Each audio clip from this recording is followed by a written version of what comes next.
দীর্ঘদিন পরে সাবেক প্রধানমন্ত্রী বেগম খালেদা জিয়া কারামুক্ত এবং দেশবাসীর সাথে ঈদ করবেন আমরা আশা করি। এবং আপনাদের দলের ভারপ্রাপ্ত চেয়ারম্যান জনাব তারেক রহমানের সহধর্মিণী ডাক্তার জুবাইদা রহমান উনিও দেশে আছেন। আমরা মনে করি যে আপনারা এবার খুব উৎফুল্লের সাথে ঈদ উদযাপন করবেন। কিন্তু জনমনে একটি প্রশ্ন, দলের ভাইস চেয়ারম্যান তারেক রহমান কেন দেশে আসছেন না? আপনাকে ধন্যবাদ জানাই।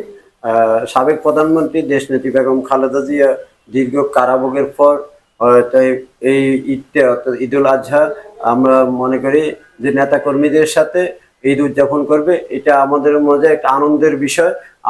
আমরা বিগত সময় দেখেছি যখন বেগম খালেদা জিয়া কারারুদ্ধ ছিল, বিভিন্ন প্রতিবন্ধকতা বা অসুস্থ ছিল, তখন কিন্তু আমরা উদ্বেগ উৎকণ্ঠা আমরা দিনাভেদ আমরা অনেকভাবে শঙ্কায় ছিলাম।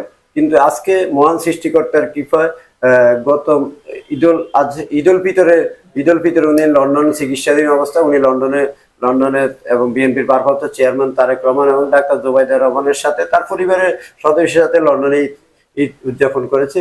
এবার আমি মনে করি আমাদের নেতা কর্মীরা কিন্তু উদ্বেগ উৎকণ্ঠা এবং উৎসাহিত আছে।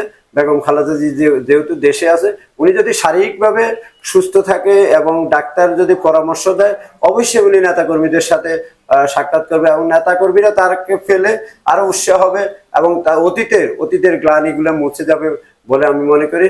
তাছাড়া আপনারা জানেন বিগত সময়ে জনাব তারেক রহমান, বিএনপির ভারপ্রাপ্ত চেয়ারম্যান তারেক রহমান কিন্তু অন্যায়ভাবে তাকে বিভিন্ন মামলায়, মিথ্যা মামলা তাকে সাজা প্রদান করে নির্বাসিত জীবনযাপন করতে তাকে বাধ্য করেছে ফ্যাসিস্ট এবং ফ্যাসিজমের শাসক গোষ্ঠীরা।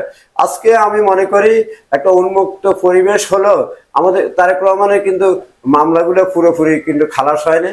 তারেক রহমানের আরো মামলা রয়েছে, সেটা আমি আইনজীবীদের মাধ্যমে জানতে পেরেছি।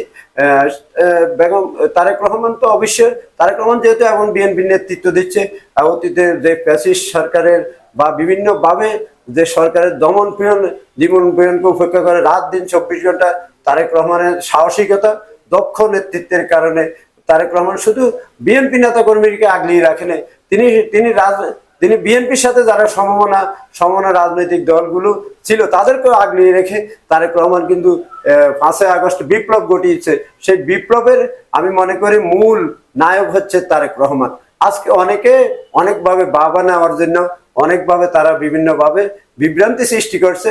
আমি তাদের উদ্দেশ্যে বলবো আপনারা বিভ্রান্তি করবেন না, কারণ তারেক রহমানের একক নেতৃত্বে যখন সারা বাংলাদেশের মানুষ একত্রিত হয়ে এই ফ্যাসিস্ট এবং ফ্যাসিজমের বিদায় করেছে, ঠিক সেই মুহূর্তে আমরা দেখেছি নতুন কিছু ফ্যাসিজমের সৃষ্টি হয়েছে। আজকে যারা বিভিন্নভাবে সিনিয়র রাজনৈতিক নেতৃবৃন্দকে সম্মান না দিয়ে তাদের প্রতি মানে তাদেরকে তুচ্ছ তাচ্ছিল্য করে কথা বলছে এবং তারা দেখেছি তাদের বাপের সমবয়সী তারাও কিন্তু সিনিয়র নেতাদেরকে সম্মান দিয়ে কথা বলছেন। এদেরকে তো আসলে এদের কিন্তু পতন হয়ে যাবে, এরা তো খুচরা পার্টি।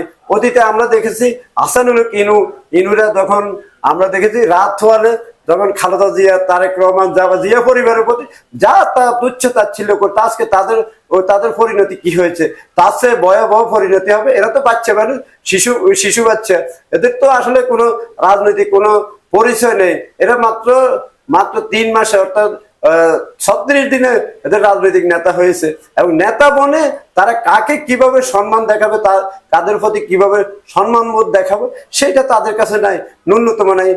কারণ তাদের পারিবারিক যদি শিক্ষা থাকতো তাহলে এইভাবে তারা কথা বলতো না।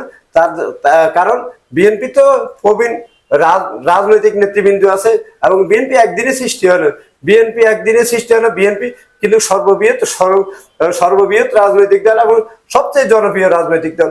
তাদেরকে যদি তুচ্ছ তাচ্ছিল্য করে বা বিভিন্নভাবে আটকিয়ে তাদেরকে ছোট খাটো করা হয়, সেটা আসলে এদেশের জনগণ মেনে নিবে না। আমরা আইনের প্রতি এখনো শ্রদ্ধাশীল। আমি মনে করি দেশ নায়ক তারেক রহমান সময় হলে এবং নির্বাচনী রোডম্যাপ ঘোষণা হলে ইনশাল্লাহ সেটি বাংলাদেশে আসবে, সেটা আমরা বিশ্বাস করি।